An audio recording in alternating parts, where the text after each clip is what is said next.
1000 ഉറുപ്പിക നമ്മൾ കൂപ്പെടുത്താം, 3000 ഉറുപ്പിക തുണി എടുക്കാം. ആ പെണ്ണുങ്ങൾക്ക് മാത്രമുള്ളതാ, ആണുങ്ങൾക്കല്ല. നിനക്ക് മാമൻ തരും 1000 ഉറുപ്പിക, നീ കൂപ്പെടുത്തോ. എന്നിട്ട് പോയി 3000 ഉറുപ്പിക ചോട്ടാ. ഞാൻ തരും, ഞാൻ തരും. അയ്യോ നിനക്ക് മാത്രം. അല്ലെങ്കിൽ എനിക്ക് വേണ്ട. അമ്മാവൻ 1000 രൂപ എനിക്ക് തന്നില്ലെങ്കിൽ എനിക്ക് പിന്നെ കൂപ്പൺ എടുക്കാനുള്ള ഞാൻ തരാമല്ലോ പൈസ. എന്റെ അടുത്തും ഉണ്ട് 1000 രൂപ. ചേച്ചിക്കല്ല ഇത് വേണ്ടെന്ന് പറഞ്ഞത്. എനിക്ക് ആവശ്യം ഉണ്ടായിട്ടില്ല, പക്ഷെ അമ്മാവൻ അങ്ങനെ പറഞ്ഞു പറഞ്ഞാൽ ഞാൻ 1000 രൂപ തരും. വാശിക്ക്. വാശി എന്നെ വാശി. നാരങ്ങ വേണം. വലിയ കാര്യം ദേ അവര് വന്ന്. ആര്? ചേച്ചി, ഞാൻ ആ സ്പീഡിലെ ആളുകളോട് ഇങ്ങോട്ട് വരാൻ പറഞ്ഞിട്ടുണ്ട്. അവരാ വന്നത്. പെട്ടെന്ന് കുടിക്കേ. വരുന്നെങ്കി വാ.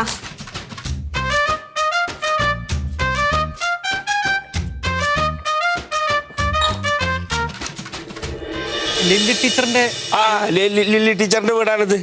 എന്റെ ചേച്ചിയുടെ മകൻ കനകൻ കല്യാണം കഴിച്ചിരിക്കുന്ന ആളാണ് ഈ ലില്ലി ടീച്ചർ എന്ന് പറഞ്ഞത്. അതെ ഞാനാണ് മറ്റേ സന്ധ്യ ടീച്ചറിന്റെ ചേച്ചി എടുത്തത് നമ്പർ വാങ്ങിച്ചത്. ഒന്നുമില്ല, വെറുതെ ആ സ്കീമൊക്കെ ഒന്ന് അറിയാൻ വേണ്ടിട്ടായിരുന്നു.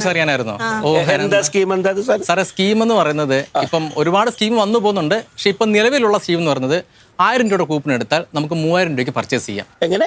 1000 രൂപയുടെ കൂപ്പൺ എടുത്താൽ നമുക്ക് 3000 രൂപയ്ക്ക് പർച്ചേസ് ചെയ്യാം. അതേത് കടയിൽ ഏത് കടയിൽ മനസ്സിലാവും. നമ്മൾ പറയുന്ന ഒരു കടയുണ്ട്, അവിടുന്ന് പർച്ചേസ് ചെയ്യണം. നമ്മൾ അവരുമായിട്ടാണ് ടൈപ്പ്. പിന്നെ അവർ നമ്മളോട് ഡീൽ ചെയ്യും. അങ്ങനെയാണ് അതിന്റെ രീതി. നമുക്ക് എപ്പോ വേണമെങ്കിലും പോയി പർച്ചേസ് ചെയ്യാം. എപ്പോ വേണമെങ്കിലും പർച്ചേസ്, നിങ്ങളുടെ സൗകര്യത്തിന് എപ്പോ വേണമെങ്കിലും. നോക്ക്, ഞാൻ 1000 ഉറുപ്പിക തരും, നീ പോയിട്ട് 3000 ഉറുപ്പിക പർച്ചേസ് ചെയ്തോ, നിനക്ക് മാത്രം. അല്ല, ഈ വാർഡ് അൻസാർക്കയുടെ വാർഡല്ലേ ഇത്? അൻസാർക്കൻ അറിയോ? പിന്നെ അൻസാർക്ക് നമ്മുടെ അടുത്ത ആളല്ലേ? പിന്നെ നന്നായിട്ട് അറിയാം. അൻസാർക്കാൻ അറിയോ? പിന്നെ നമ്മുടെ അടുത്ത ആളാണ്.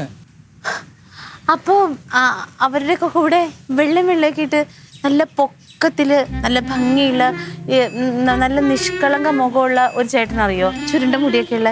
ഈ നിഷ്കളങ്കന്റെ പേരെന്താന്ന്? ക്ലീറ്റസ് മത്തായി. ക്ലീറ്റസ് മത്തായി, ഞങ്ങൾക്കറിയാം ക്ലീറ്റസ് സാറ്. പിന്നെ നല്ല പരിചയമുണ്ട്. പിന്നെ അറിയാം. ക്ലീറ്റസിന്റെ വൈഫാ. അയ്യോ, ക്ലീറ്റസ് സാറിന്റെ വൈഫാണോ മാഡം? ഞാൻ പെങ്ങളും. മാഡം അതൊക്കെ പോട്ടെ, മറ്റേ സ്കീം ഏതാണെന്ന് പറഞ്ഞു? വേറൊന്നുള്ളത് രണ്ടാമത്തെ സ്കീമിനാണ് പറഞ്ഞത്. അല്ല, അതിനെക്കുറിച്ച് അൻസാർക്ക പറഞ്ഞില്ലേ? നമ്മൾ ഈ പഞ്ചായത്തുമായിട്ട് ചേർന്നാണ് ഈ പദ്ധതിയൊക്കെ നടത്തുന്നത്. അൻസാർക്കൊന്നും പറഞ്ഞില്ലല്ലേ? ശരി, എന്നാൽ ഞാൻ തന്നെ പറഞ്ഞേക്കാം. സാർ, ഇപ്പൊ കൂടുതലും ജോലിക്ക് പുറത്തു പോകുന്നത് സ്ത്രീകളാണ്. അവര് യാത്ര ചെയ്ത് ബസ് കയറി ഓട്ടോയിൽ പോയും വെയിൽ കൊണ്ടൊക്കെ അല്ലേ പുറത്തു പോകുന്നത്. അപ്പൊ അവരെ സംരക്ഷിക്കാൻ വേണ്ടി നമ്മളൊരു സ്കൂട്ടറിന്റെ സ്കീം, അതായത് പാതി വിലക്ക് സ്കൂട്ടർ. എത്രയാണോ സ്കൂട്ടറിന്റെ വില, അതിന്റെ നേർ പകുതി അടച്ചാൽ മതി.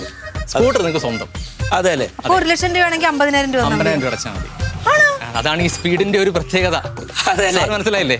അത് നല്ല പരിപാടിയാണ്. ഇത്രയും നല്ല അൻസാർക്ക് പറഞ്ഞു തുടങ്ങുന്നുണ്ടാവുള്ളൂ, ഓരോ സ്ഥലത്ത് ഇങ്ങനെ തുടങ്ങി. അത് നമുക്ക് മോള് എടുത്തോ, ഒരു സ്കൂട്ടർ കൊടുത്തോ, അതിന് അമ്മാമ സഹായിക്കും, നിന്നെ മാത്രം. അല്ല, അങ്ങനെ ഉണ്ടെങ്കിൽ പെട്ടെന്ന് ബുക്ക് ചെയ്താൽ നമുക്ക് സ്കൂട്ടർ കിട്ടും. ഒരുപാട് പേര് ബുക്ക് ചെയ്തിട്ടുണ്ട്. ഒരുപാട് പേര് ഈ വാർഡിൽ തന്നെ ഒരുപാട് പേര് ബുക്ക് ചെയ്തിട്ടുണ്ട്. അതെ അതെ. പിന്നെ ക്ലീറ്റസ് മത്തായിയുടെ ഭാര്യ അതിനകത്തൊരു 1000 രൂപയുടെ ഒരു കൂപ്പൺ എഴുതിക്കോ, ഞാനിപ്പോ പൈസ തരാം. 3000 രൂപയുടെ പർച്ചേസിന് വേണ്ടിയുള്ള. അത് ഞങ്ങൾക്ക് 2 പേർക്കും വേണം. സ്കൂട്ടർ മേടിച്ചൂടെ? സ്കൂട്ടർ ഇവർക്ക് മാത്രം ഞാൻ സഹായിക്കാം, ഞങ്ങള് റൈഡ് ചെയ്തോളാം. സ്കൂട്ടർ എന്താന്ന് വെച്ചാലേ, സ്കൂട്ടറിൽ പോകുമ്പോഴും ഇങ്ങനെ വെയിൽ കൊള്ളുമല്ലോ. അപ്പൊ ഞങ്ങളൊരു കാർ എടുക്കാൻ വേണ്ടിട്ടിരിക്കുക. ഞാനിപ്പോ 1000 രൂപ കൊണ്ടുവരാവേ.